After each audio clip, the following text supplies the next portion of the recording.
Bueno, para empezar así con la nefro, yo creo que todos os pensáis que, bueno, no todos, pero que mucha gente se piensa que estamos ahí un poco encerrados, calculando cosas, que todo gira en torno al riñón, a la nefrona, que somos unos frikis ahí calculando el sodio, el potasio y demás. Y es un mito y es que es una equivocación muy común, porque realmente nuestra especialidad no gira tanto en torno a la fisiopatología, sin duda somos unos grandes conocedores de la fisiopatología, pero el centro de nuestra especialidad es el paciente con enfermedad renal. Es lo que va a ocupar todo y diréis, pues claro que los demás tampoco tratan un corazón, tratan también al paciente que tiene una enfermedad, pero ahora veréis por qué digo que realmente nuestra especialidad es bastante importante, porque es que somos los coordinadores de todo lo que le pasa a ese paciente respecto a su salud y a su enfermedad. Entonces, cuando vamos sobre elegir una palabra que tiene la especialidad, me ha costado un poco porque en todas las charlas la verdad que se han ido agotando las palabras, pero yo diría integral, porque integral, cuando lo buscas en la RAE, la primera acepción es que comprende todos los elementos que constituyen un todo, y realmente nosotros somos vamos a participar en todos esos elementos que son la vida de nuestro paciente con enfermedad renal. Es verdad que nos vamos a dedicar al balance hidroelectrolítico, es verdad que nos vamos a dedicar a diagnosticar qué le pasa a un paciente con deterioro de función renal y todo lo que le pasa a ese paciente, y es verdad que vamos a dedicarnos a hacer intervenciones de tratamiento, tanto farmacológicas como no farmacológicas muchas veces, pero también es verdad que al final vamos a conocer tanto a nuestro paciente que vamos a estar muy involucrados en todo lo que es su ambiente sociofamiliar, en todo lo que son sus costumbres, en todo lo que son sus actividades diarias, todo lo sociocultural, y es que no es solamente porque conozcas al paciente, es porque la elección de las terapias renales sustitutivas dependen mucho de esto. Ya no solamente si eres más apto para una cosa u otra, sino que el paciente elige que quiere dializarse en su casa, quiere dializarse en un centro, quiere no dializarse porque considera que no quiere pasar por eso, y todo eso tú vas a tener que ser la persona que se lo explique, vas a ser la persona que va a tener que contestar a todas las dudas sobre esas decisiones tan importantes para su vida. Entonces, en definitiva, nosotros vamos a acompañar al paciente con enfermedad renal para llevar a cabo su proyecto vital, y eso me parece que es pues, de las cosas más preciosas de la especialidad. La patología como puntos positivos es muy variada, tenéis todo lo que pensáis que vais a tener, que son glomerulonefritis, pues todas las nefropatías intersticiales, la poliquistosis, las alteraciones hidroelectrolíticas, pero luego además vamos a ser expertos en enfermedad renal crónica y en fracaso renal agudo. Es verdad que fracaso renal agudo y enfermedad renal crónica pues ven los geriatras, ven los médicos de familia y comunitaria, pero nosotros cuando las cosas se ponen feas generalmente es cuando aparecemos, ¿vale? Los fracasos renales agudos pues ya que requieran terapia renal sustitutiva, las enfermedades renales crónicas que llegan a un punto en el que complique el manejo bastante, vamos a ser nosotros los médicos de referencia en esas situaciones. Y vamos a ser también expertos en terapia renal sustitutiva, tanto en hemodiálisis como en diálisis peritoneal como en trasplante renal. El trasplante renal, es verdad que lo que es el momento del trasplante lo hace el urólogo, no vais a operar, por suerte para mí, pero todo lo que es el pretrasplante, elegir quién necesita un trasplante renal, quién es candidato, todo el estudio, seleccionar al receptor, también elegir si el donante es apto o no, y después el posttrasplante inmediato, en algunos hospitales solamente a partir del segundo o tercer día, pero en muchos hospitales, como por ejemplo en el mío y en muchos otros grandes, desde el momento uno, desde que salen de quirófano, lo vais a llevar vosotros si al final sois nefrólogos, y no solamente vais a dedicaros o sea, no vais a simplemente a pautar la diálisis o a pautar la inmunosupresión, sino que si a este paciente tiene una neumonía, la vais a tratar vosotros, si este paciente tiene insuficiencia cardíaca, lo vais a tratar vosotros, y si tiene una fractura de cadera, no la vais a operar vosotros, pero vais a estar ahí, coordinando todo lo que le pasa a ese paciente y a lo mejor modificando cosas que son muy importantes en ese contexto nuevo que es que ha cambiado, que ya tiene la cadera rota o lo que sea. Entonces yo creo que esto lo que da es que tenemos un manejo global del paciente renal. Vamos a ver pues lo que os he dicho, ¿no? Vamos a tener ingresada en la planta de nefrología pacientes con neumonía, con fiebre a estudio, con insuficiencia cardíaca, con síndrome constitucional a estudio porque están en hemodiálisis o en diálisis peritoneal o son trasplantados renales. Entonces vais a ver toda esa patología general,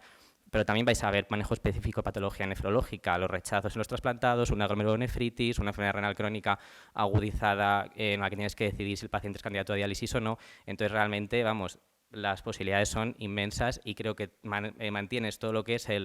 la visión general de la medicina siendo, pues centrándote y especializándote mucho en una parte de la patología de nuestros pacientes. Tienes un contacto estrecho con el paciente por todo esto. Si tiene un RAS, si tiene caducada la receta en el MUP, vamos a ser nosotros los que vamos a estar ahí un poco coordinando todo esto, y a mí me parece que es muy importante porque, bueno, pues al final y me parece que es un punto positivo si os gusta el paciente crónico y si os gusta en general el paciente. El paciente crónico en general es un paciente que vais a ver en todas las especialidades porque cada vez lo hay más, pero para ser nefrólogo te tiene que gustar el paciente porque te va a contar muchas cosas de su vida, vas a tener que estar ahí hablando con él y tomando decisiones muy importantes, o las va a tomar él, pero tú acompañándole, y si no os gusta, pues no la planteéis. Es resolutiva en muchos aspectos, que tanto esto de la resolución gusta mucho en muchas especialidades, es que es muy resolutiva. Y realmente nosotros, el trasplante renal es verdad que es sustituir una enfermedad por otra, pero el paciente ya deja de venir a diálisis y empieza a tener una vida pues mucho más independiente, y en la diálisis aguda es una situación totalmente resolutiva. El paciente viene bloqueado con 30 latidos por minuto por una hiperprotasemia tóxica, tú le pones un catéter, que se lo pones tú, le haces una sesión de diálisis aguda y el paciente de repente vuelve a frecuencia cardíaca normal, y eso es una cosa pues muy gratificante. ¿Pasa todos los días? No, pero sí que pasa. Y luego además pues hay muy pocas especialidades, yo diría que ninguna, en el que el órgano sobre el que gira tiene tantas tecnologías para sustituir su función. Es que no solamente el trasplante o la hemodiálisis, que cada vez hay más técnicas que también se pueden hacer en domicilio, y esto yo creo que también tiene esa parte de unir lo médico con lo tecnológico, que también es muy interesante. Y luego es autosuficiente y cada vez más, porque está surgiendo la nefrología diagnóstica intervencionista, que es una de la nefrología que de lo que va es de aprender a nosotros a hacer técnicas que ya hacemos de forma rutinaria, no porque queramos ser más chulos que nadie, sino porque realmente al final va a aportar mucho que nosotros resolvamos a nuestro paciente desde el principio hasta el final. Que no sabemos qué le pasa en un deterioro de función renal, pues hacemos una ecografía renal, que ya la mayoría de los sitios la hacen los nefrólogos a los pacientes que les pasa algo nefrológico. Que necesitamos diálisis urgente, pues cogemos el catéter en la vena femoral o la vena yugular nosotros, también incluso permanentes, como pensando para hemodiálisis así más a largo plazo en algunos sitios. También las biopsias renales se hacen cada vez más, un nefrólogo tiene que estar formado en biopsia renal y también en colocar catéteres de diálisis peritoneal. Por lo tanto el otro día un amigo mío que reside Euro me dice, madre mía, estoy rotando en nefro y cuánto cacharreo. O sea que de verdad que sí que se hacen bastantes más cosas de las que pensáis.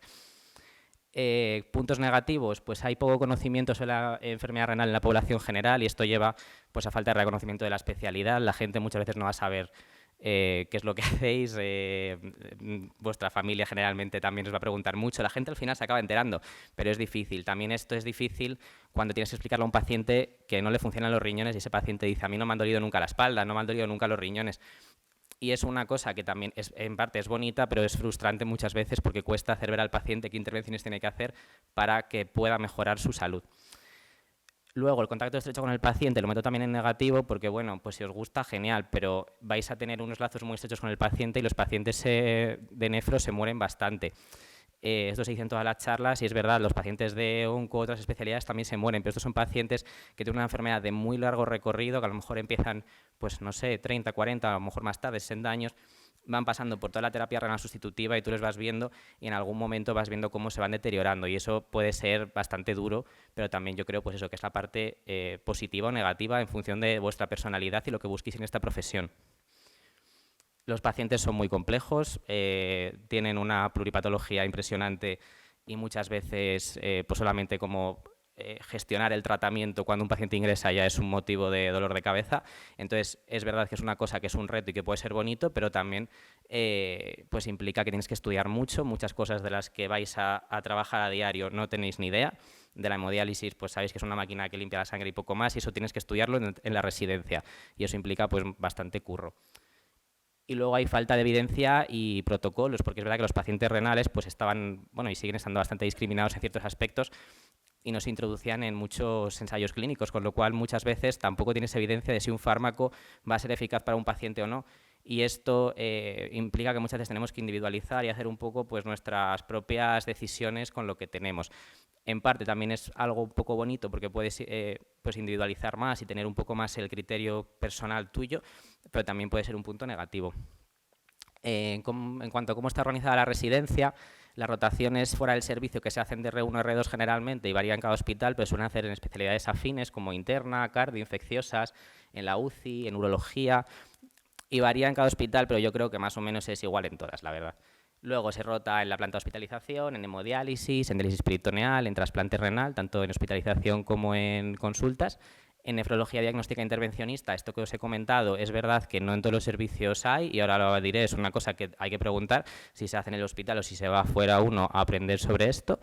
En interconsultas, que también pues vamos a ver pacientes críticos en la UBI, vamos a ver pacientes que en cardiología que tienen deterioro de función renal, en interna también, en general en muchos sitios. Y luego las rotaciones externas, pues que pueden ser pues donde tú quieras en general, y la verdad que en nefrología no suele haber mucha restricción en este respecto, por lo menos en lo que yo sé.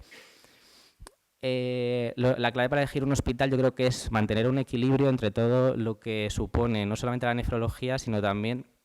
lo que supone ser residente. Cuando vais a empezar en la residencia, yo creo que es como empezar con una mochila, o sea, una maleta vacía y vais a ir llenando con cosas. La maleta, evidentemente, pues tiene un límite, no podéis meter hasta el infinito, y tampoco puedes hacer una maleta en la que solo metas gorros, o solo metas bañadores, o solo metas camisetas, tendrás que meter un poquito de todo. Entonces yo creo que tenéis que elegir el hospital en el que más cosas podáis meter, en el que más pacientes vayáis a ver. Es importante que veáis pacientes, es importante que veáis pacientes de diferente tipo, y también es importante pues, que esté todo un poco equilibrado entre las diferentes áreas de la nefrología, en hemodiálisis, diálisis peritoneal, hacer ecos, el hacer intervencionismo, lo que es la planta de hospitalización o la nefrología clínica en general y el trasplante renal. Esto, de hecho, es una encuesta sobre para que veáis el tema del intervencionismo, que ya la mayoría de servicios hacen ecografía renal, tanto de riñón nativo como de riñón trasplantado, y también hacen bastante ecografía de lo que es el acceso vascular de las fístulas para hemodiálisis, y también cada vez más, pues bueno, lo que son catéteres femorales y yugulares para diálisis lo vais a coger sí o sí, y también las biopsias renales hay que aprender, y en casi todos los, se está intentando en casi todos los hospitales hacerlas, no en todos se hacen, pero no en todos las hace el nefrólogo, pero cada vez más. En cuanto a la oferta de plazas, bueno, hay 111 plazas, que esto al lado de los grandes números que nos han contado en familia y en interna, pues es bastante menos, que han subido 3 respecto al año anterior. El número de orden es bastante variable. El año pasado se acabó en 6.200, que es un poco más tarde que otros años, pero el año anterior en 5.500. Esto es bastante variable porque las plazas no son muchas, y además por cada hospital hay solamente 1 o 2 residentes por año, con lo cual pues depende mucho de los gustos de vuestra generación. Es que a veces se empieza a coger con el 100, a veces se empieza a coger con el 500, entonces es que esto depende bastante, y es verdad que suele acabar alrededor del 5.000, pero que varía mucho.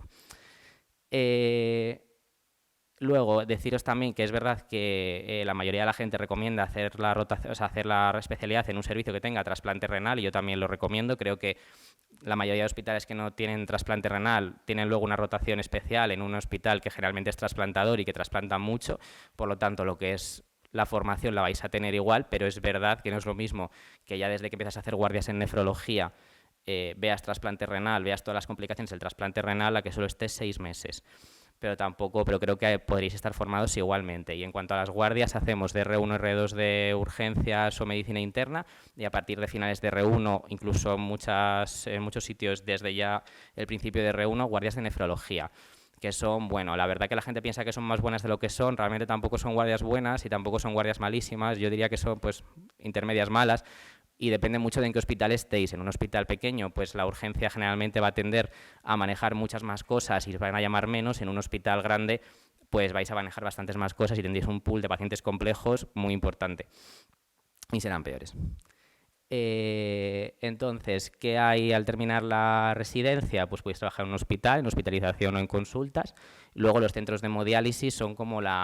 pues es la salida muchas veces que más frecuente es. Los centros de hemodiálisis son centros concertados que están asociados a hospitales públicos, y en los que lo que haces es pues ser el paciente de referencia, o sea, ser el médico de referencia de esos pacientes que están dializándose pues 2-3 días a la semana, ¿vale? Eso quiere decir que vais a pautar vosotros pues la diálisis, toda la terapia renal sustitutiva y su tratamiento, y coordinar toda su atención, y ahí hay mucho trabajo generalmente. Luego las consultas, lo pongo como un poco fuera de la hospitalización, porque es verdad que antes no había casi nada de privada, ahora cada vez hay más, sobre todo consultas, hospitalización hay menos, aunque empieza a haber algo también de hospitalización en los centros privados. Y luego la investigación y la industria, que tampoco es una salida muy frecuente, pero sí que tiene la particularidad de que podemos trabajar con todas las empresas tecnológicas que trabajan con el tema de la diálisis, que eso pues solo podemos trabajar nosotros. Antes de empezar, las especialidades con las que yo dudé más fueron medicina interna y hematología, porque tenían esa visión también pues, general del paciente, había mucho diagnóstico y me gustaba también un poco el perfil de paciente que había ahí. Ahora desde dentro, aparte de interna y hemato, también dudaría bastante con oncología médica y aparato digestivo, vamos, con gastro, porque creo que también tenemos pacientes parecidos y también es mucho esa cultura de este es mi paciente, ¿no? O sea, en cuanto le pasa algo relacionado con mi especialidad ya me lo quedo yo y si tiene una neumonía se lo voy a diagnosticar, no me voy a olvidar y centrarme solo en eso. Y nada, pues que estáis ahora pues empezando un poco pues a elegir y que ya veréis que esto va a ser un crecimiento bastante rápido, que vais a flipar de un mes a otro, incluso los primeros meses, y de un año a otro ya vais a flipar aún más. Y nada, que espero que elijáis y que acabéis súper contentos.